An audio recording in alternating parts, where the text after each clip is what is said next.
Welcome back to the brave, boring video game. Yes, music. This game is quite Scottish indeed. Well, yeah, they're basically just reusing Patrick Doyle's score from the movie, basically. I think at least. Apparently there was there's a new some of score this for this game. Oh, there is? Yeah. Honestly, for as much as I really did not care for the movie, I can remember enough that this music is different than the music in the movie. Oh, look, guys! Well, Guys, ice-type enemies. I wonder what element I'm supposed to use here. Could it be at the least one it's that not you like literally in- just got? At least it's not like in Highlander 2 where the bagpipe music's everywhere. Oh boy, Damage Sponge. There you go, Joe, but that was the first boss. I hope you enjoyed it. Wait, that was a boss? Yes. That's what the game... That's just a little bitty mook. Well, that's the thing. That's exactly what I said, Dwibs. The bosses are just bigger mooks. That's what I said. Okay, are you sure that wasn't just an elite mook? Like, are you sure that was an absolute boss fight? Well, Joe, but here's the thing. Forgot all of these levels, at least these first couple, that's all we have in terms of quote-unquote bigger battles. So as far you might as well consider these the bosses. Wow. In terms of having bigger battles, like with big enemies and stuff, the typical thing this is the closest you have, really. So, for all intents and purposes, these are the bosses, really. Yeah. Games like these are very frustrating. The type that technically they check off the boxes, but because they technically check off the boxes, that apparently gives them the right to completely skimp out on stuff that we would like actual good boss fights here and there. Like, sure, maybe the very last one will be good. I mean, unless they do something like the Up video game did. Oh, come on, don't be so hard on us. We made a better game than the Wreck-It Ralph video game, didn't we? Edge Well of Reality could have made a better game than the Wreck-It Ralph movie. Edge of Flipping Reality, the guys who are partly responsible for the death of the War of Cybertron series. Hey, well, there you go. Also made, There you go, see? Now made we the kill very enemies, last now platforming. 64 game. And now we're done with the platforming, time for another puzzle. Yes, good for them, Dwibs. See? We literally just saw the pattern itself. First, we fought enemies and a boss, then we did some platforming, and now, after the scene, we're gonna do yet another puzzle. So yeah, but there's that one bit where we... Okay, yeah, that's actually a good point, Jova. Yeah, thank you. I'm about to... I will bring it up right now, actually. Yes, we did get that little bit where we played as the mom, and like Jova said, she's the Hulk of the game, kind of. Here's the thing, Jova. The reason I don't even consider it a quote-unquote fourth gameplay style is because those bits are so brief. And trust me, they're all brief. Like, it's exactly like the one you saw in the previous part. They're all so brief. They're over before they even properly begin, I assure you, because they're not particularly difficult. But anyway, yet another puzzle. Yeah. Again, just like with the same. This time, they're gonna mix it up from the first one. This time we have to rotate this platform, and the other lever on the right is the one that raises or lowers the height of the platform. So you have to use two of the triplets to properly position the platform with one of the other triplets on it, so that the triplet can get to the lever on top. Again, these puzzles... There's already a good argument for these to be the best parts of the game. No, they are. They are perfectly fine. I mean, they're not, like I said, they're not, latent type of quality in terms of puzzle design, but they're perfectly serviceable. I can definitely see this being a good way for kids to, sharpen their thinking skills. They work very well. They work for the purposes for the kind of game it is. This is actually pretty good. So that's about it. I mean, obviously they're very, very easy for someone like me who's very experienced at these kinds of games, like you guys know. But as a connoisseur of this type of game, I can definitely tell you that I find this to be a perfectly fine way to introduce kids to puzzle games. I wonder if the puzzles are more challenging if you select a harder difficulty. Maybe yes, maybe no. I don't really care enough to try, to be honest with you. I don't really want to make this game more frustrating than it needs to be because it's already boring. So I don't want to add frustrating to the equation, to be honest with you. So, guys, as you can see, this level takes place in the dark. What fun. Which you can light up with your arrow because it's the flame arrow. Again, like I said, you've basically seen the whole game. You've seen it all. Even the mom fighting bits, like Jova pointed out. Yeah, you've literally basically seen the whole game. Granted, I am not. I have not recorded the game entirely as of yet, as we're recording this. To be fair, maybe, but to be perfectly honest, and I will correct myself if that is the case. If they change something in the climax, I have my serious doubt that the climax is suddenly going to completely reinvent the formula of this game. But I guess we'll see. I will say this though, the Blight might have actually have helped spruce up the movie. If only because it would have been something of a dark force, and hey, Mordu being able to control the Blight, that would have made him more intimidating as a villain. Not only is he a ravaging, incredibly hulking bear, but he is a bear who has command over this completely weird and perverted force of nature. And, if they had also explained that as why the witch's magic ended up turning her mother into a bear, that would have been an actually interesting... I don't want to say it, but it would have been an interesting subversion on the idea, in the sense of like, well, the spell actually would have worked, but if it weren't for this completely outside force, and thus the plot wouldn't have been about supposedly this being all Merida's fault. Too bad that's not the case. Instead, the Tapestry of Ferocity piece is covered. Yeah, what it says Queen Eleanor's damage increased. So apparently these tapestries only serve to quote unquote increase stats of the mom and other stuff. Don't to be honest, see, because she was all about the tapestry in the movie, yo. I guess, but anyway, yeah, yeah, like Jova said. Here's the problem, Jova. We don't have that for the movie. Instead, the blind is such.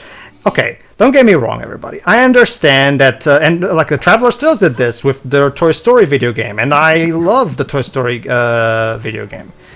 So yeah, obviously, when you adapt a Disney movie into a game, you have to make some changes to have an excuse to elongate the game. Because if you just follow the movie verbatim, the game will be too short. I understand that. I assure you, I understand that. The problem is that the way this game does it, the Blight has nothing, and I do mean nothing, to do with what we know from both the movie and the short. The Blight is so clearly a plot device just to have an excuse to elongate, and its purpose in the game is so transparent that it just comes across as pathetic to me. Like, so you're not even trying to disguise the fact that this is just here to patch it out. Oh, look at that! An upgraded sword! Yes, Claymore. It basically does more damage. It doesn't look different, but don't you see it's a different sword because it does more damage. There you go, see? I just paused the game to show you how there's no equipment option in the pause menu. You have to find the merchant. Oh, that's right! Yes, here's the thing, Pedro.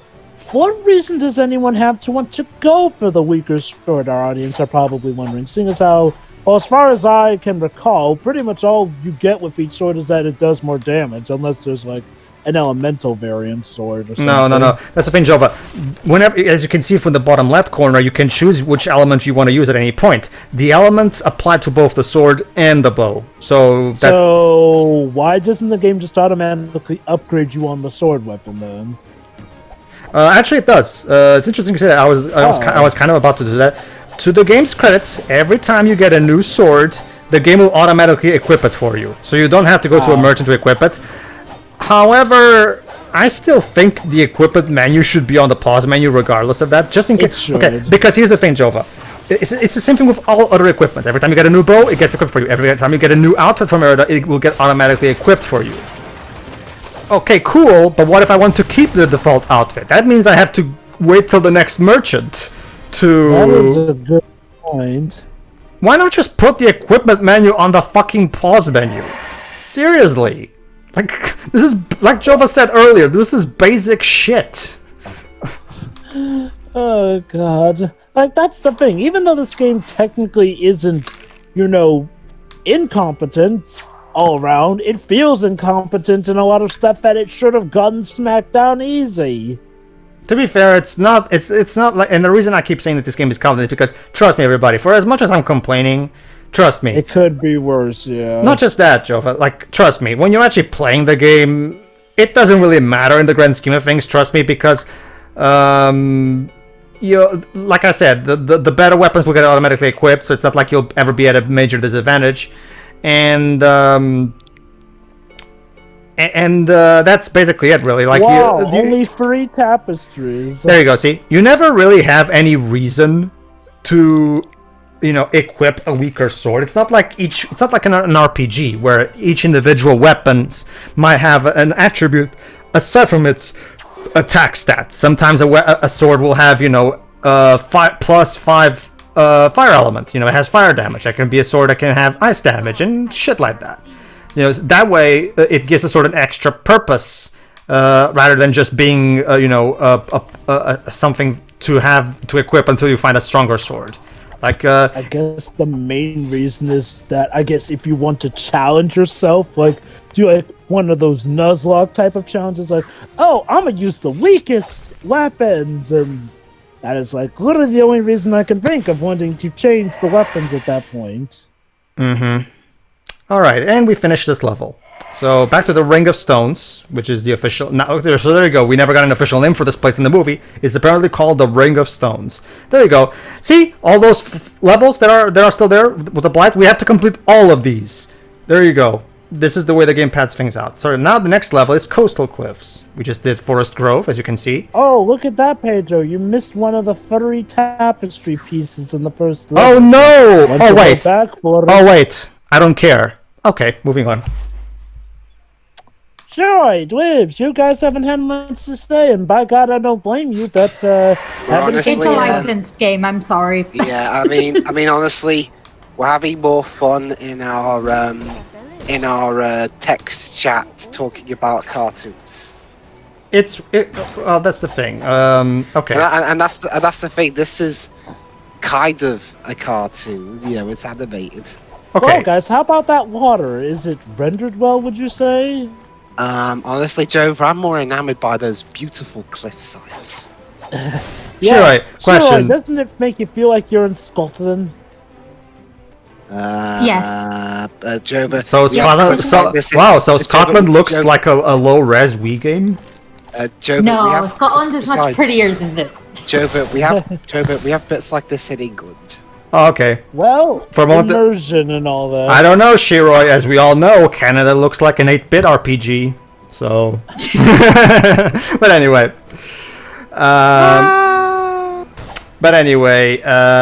Shiroi, question: what do you think of Merida's new hairstyle that they came up with for this game? It's all right, I guess. It's wow. I I didn't know you were into the Raggedy Ann style, Shiroi.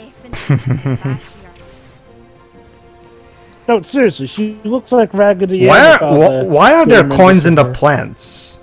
Every time Okay, maybe I shouldn't complain too much because in Zelda you also get rupees from cutting bushes as well, so I guess I shouldn't really complain. Don't you see, Pedro? This is the glorious future where money does, in fact, grow on trees. So there you go. Did you notice that was a new symbol there, Jova? Well, that's because we need the win. Oh, look, hey, Mordu. Oh, hey, Mordu. And he did a thing. And, he hit the cursed merchant and he ran off. Oh, wow, that causes bad things to happen. Well, remember, Jova, he's the causer of the blight somehow. I failed to realize how Mordu, for some reason, now has the power of this, has the power of darkness now. I guess to the game's credit, it at least does a better job having him have a presence in this than he did in the movie. So, props. And there you go. That's it. And we have access to the new merchant. Wow, Mordu's Blight is surprisingly easy to get rid of. But yeah. Basically, as you can probably guess, everybody, it's all about the elements of this game. We have the grass element, the fire element. Now we're gonna get in this level the wind element, and after that we're gonna get the ice element as well. Wait. A game where you have to solve things by collecting the elemental powers here and there.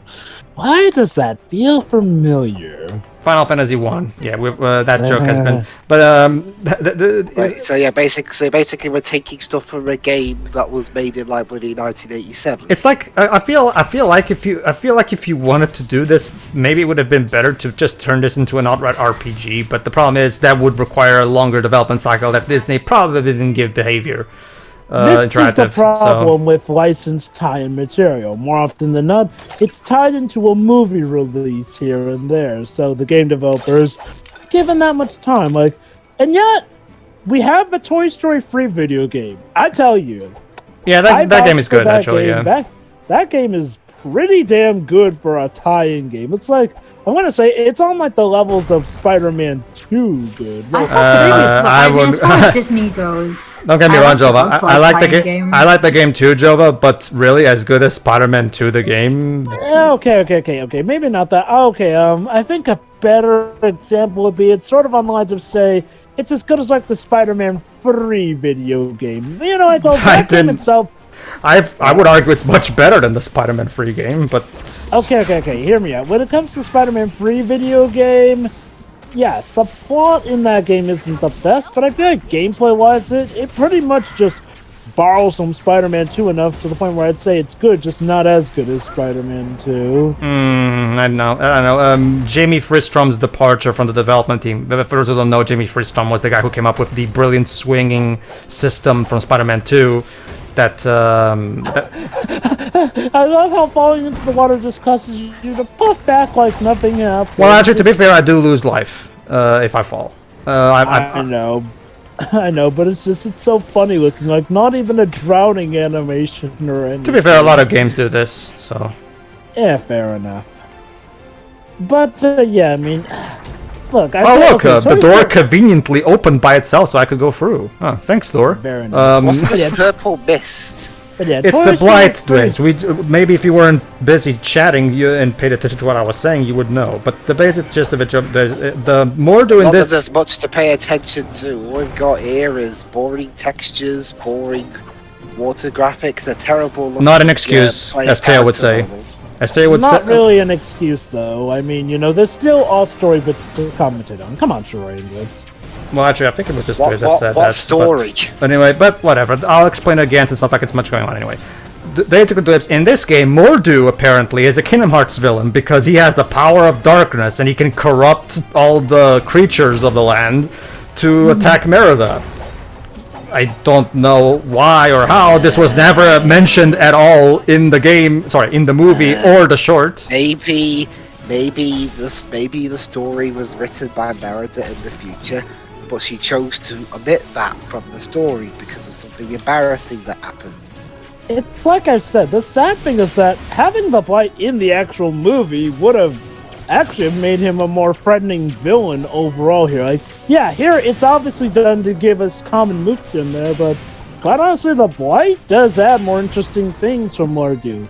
The problem is that because it's strictly just that for the video game, it's pretty much just a paper thin reason here, whereas say if it were in the movie, or if this game had a better story, the Blight could have been much more fleshed out, as opposed to just, oh, it's discursive. Oh, by the way, Shireen Dwibs, it was retconned that apparently the Blight is the real reason that Merida's mother got turned into a bear, because apparently the Blight was messing with the witch's magic. Which Hold on, Joe. Everyone, hey, Jova. In the beginning, right? Hey, Jova. Everyone knows it's windy. Like I just said, I just got the wind element, and the trophy is everybody knows it's windy. But anyway. Also, the wind element. The wind element allows you to, quote-unquote, conjure the wind to create rock platforms. And that's basically it. Really. Wait, shouldn't that be more of an earth elemental thing since you're technically affecting the rocks? Don't ask me, I didn't make the game. But anyway. So the air elemental, of course. Oh, and by the way, here's a little tip for anyone who tries to play this game. Whenever you're fighting a group of enemies on one platform, if most of the time you'll be able to jump to a different place. Like for example, like I just said earlier, I jumped to a higher place where the beasts couldn't get to me, and I just stood there firing my arrows at them. I have infinite arrows. I can just literally just push the analog stick towards them and just keep firing and firing and firing until they die. See? It's So all over Mooks. I have the high ground. I will say that I do appreciate the fact that they always put an icon above each enemy telling me which element they're weak to. So at the very least it makes the combat less trial and error-y. At the very That is least. nice. So that is nice, at least. I will give it that. Good. Have to That repeat. should be. Paige, it's just a bit. I don't think that's a word yet. You should totally trademark it. And no, that's okay, Dwebs. I'll leave it. I'll leave it in public domain. But anyway, But yeah, like I said, guys. So apparently, air is what puts together and summons a pile of rock to be used as a platform. Sorry, Toph Beifong, I guess you've been doing it all wrong. You have to be an airbender to properly manipulate Earth that way. not just that. You'll also be able to notice a pattern here. The grass, the earth charm. See, you see, that's the thing. They call it an earth charm, the first one we got, the one that the witch gave us. But it looks green. It handles anything involving plants. Shouldn't it be called the plant charm or the nature charm or something along those lines? It's a thing a lot of people do. Like, it's either Earth affects the very ground, or it affects the leaf and trees and whatnot, because they suddenly make it out to be like Earth is all the vegetation and whatnot, when they can't seem to make up their mind. So let me get this straight. So the Earth element affects everything but the actual Earth. The air element actually affects Earth projectiles here and there. Not just that, like Joa pointed out, like the wind element is mostly used to use the wind to lift up rocks to make platforms. But that's another thing, Jova. Outside, the fire element is the only one that has some kind of uniqueness to it because you use it to burn down, walls of maleficent type of wall and stuff like that that can be burned. The other elements, on the other hand, the earth charm is used to make grassy platforms. The wind element is used to make rock platforms, and the ice element that we'll get later will be also used to make ice platforms. You starting to see a pattern here? Yeah, so Merida is the avatar if the show writers didn't know how elements actually work. Not just that. Oh yeah, and the wind element allows me to create launch pads that launch me. Maybe they use the wind, I don't know. DuckTales, woohoo! I guess. Okay. Okay. One of the characters is called Launchpad. Yeah. Oh, yeah, I'm very witty there, Merida. Yeah, if you keep that wit up soon, you'll be able to I don't know, make the butterfly laugh. Kelly MacDonald doesn't seem to be very enthusiastic when recording for this game. No one's. Well, I think many people were very enthusiastic in this game. Oh, good, you got the slam attack. I guess that pretty much clears up enemies good. It does. When you're surrounded by a lot of enemies, the slam attack is very useful, yes. You know, I wish we could have seen more of Merida actually doing this in the movie. Well, too bad. Mother Bear. So, you know what's sad? For as lame as this game is, it's providing a lot of what I would have rather have seen in the movie. What kind of paradox is this? It's not even doing it that well, though. Like, it's Yeah, I know. It's not doing it that well, yes, but, at the very least, it's showing the concepts or whatnot. Stuff that would have made the movie better, because the movie probably would have at least built off of it better. Well, Pixar does have a reputation among video game developers to be a very cooperative company, because all of the Pixar tie-in video games, Pixar has always had Except some. for this one, I guess. No. Well, I can't give you specifics, but the developers at Avalanche Software have actually did talk about how they really enjoyed when they were making Pixar video games, because Pixar was very communicative. Like it was also the same thing with when Avi Arad Studios made the original Incredibles video games back in the day. They even have making up videos in the extras talking about how Pixar, for example, Dan Scanlon, for example, was actually involved with consultation when it comes to the game. This was before he even became a director and writer at Pixar. He was only an animator at the time. So yeah, so Pixar has always been, at the very least, somewhat hands-on with most of their tie-in video games. So maybe what happened, Job, is that maybe Pixar shared some of the early deleted concepts that were never made into the final film, and maybe that's where they ended up in this game. Would not be the first time that's happened with a tie-in video game, and so what you're saying is that the original concept of the movie would have been better than what we ended up. Well, I mean, not the we already original talked concept about that. because apparently the original concept is what we got according to the previous maker of the movie. So That's what she said, yeah, but I'm still doubtful. I mean, normally I'd be doubtful too, but the fact is, like, well, she couldn't have a better time to come out and say, oh no, John Lasseter totally mistreated me because, well, John Lasseter has been exposed, but no, she hasn't. I mean... No, as far as we can tell, Brenda Chapman hasn't said anything, no. And she's in a position where revealing such would not hurt her career. No. Well, no, not at all. In fact, so whatever. I guess we can only speculate. No. That's the bad. That's the thing. Regardless of whether it came or not, like, it really is one of those cases where, yeah, I think probably we're seeing a lot of the cut stuff. Probably, maybe the black was originally going to be a thing in the movie. We don't know. Keep in mind, everybody, when I'm saying this, I'm purely speculating. I have no evidence of what I'm saying. I'm just making an assumption based on what I know from previous Pixar tie-in games, because we do have Pixar tie-in games that have incorporated deleted content. Like, for example, all you have to do is look at the very first ever Pixar tie-in video game, where Pixar shared with Traveler's Tales that originally there was originally when Woody is in that chest sleeping, remember, where he wakes up and then there's that shark with his hat, remember that?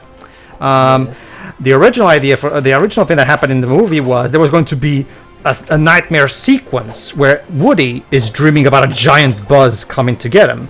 And as we all know, everybody who played the original Toy Story game knows, that became a boss in the video game. So Traveler's Tales took that original concept that got deleted and turned it into a level. So Pixar has always been very receptive about, sharing their stuff with developers to help them, So trust me, everybody, there are legitimate reasons to believe that something might have also been the case with this game as well.